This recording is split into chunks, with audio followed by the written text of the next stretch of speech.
கர்த்தருடைய பரிசுத்த நாமத்திற்கு மகிமை உண்டாகட்டும். இந்த நாளிலும் கர்த்தர் நமக்கு தரக்கூடிய நல்வார்த்தை மத்தேயு 7வது அதிகாரம் 12வது வசனம். மனுஷர் உங்களுக்கு எவைகளை செய்ய விரும்புகிறீர்களோ அவைகளை நீங்களும் அவர்களுக்கு செய்யுங்கள். இதுவே நியாயப்பிரமாணமும் தீர்க்க தரிசனங்களுமாம். பிரியமானவர்களே, மரியாதையை கொடுத்து மரியாதையை வாங்க வேண்டும் என்று சொல்லுவார்கள்.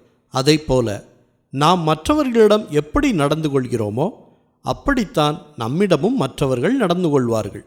மற்றவர்கள் நம்மை உயர்வாக நடத்த வேண்டும், மதிக்க வேண்டும் என்று நினைத்தால் நாமும் அவர்களுக்குரிய கனத்தை கொடுக்க வேண்டும் என்று ஆண்டவராகிய இயேசு கிறிஸ்து சொல்லுகிறார். மற்றவரிடத்தில் அன்பு செலுத்த வேண்டும் என்பதை பிரதானமான கற்பனையாக இயேசு கிறிஸ்து சொல்லுகிறார்.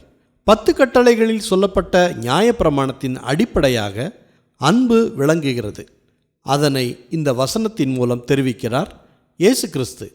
மற்றவர்கள் இடத்தில் அன்பை செலுத்தி நாமும் அவர்களுடைய அன்பை பெற்றுக்கொள்வோம். அன்பால் இந்த உலகம் நிறையட்டும், இயேசுவின் அன்பை உணரட்டும். ஜெபிப்போமா.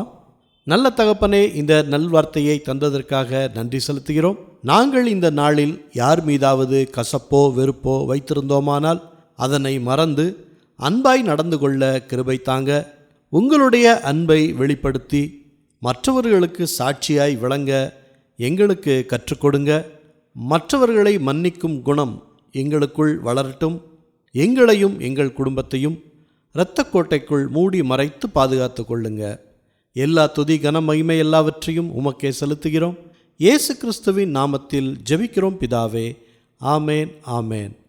இந்த நல்வார்த்தையை மற்றவர்களுக்கும் பகிர்ந்து அவர்களுக்கும் ஆசீர்வாதம் கிடைக்கச் செய்யுங்கள். கர்த்தர் உங்களை அளவில்லாமல் ஆசீர்வதிப்பாராக.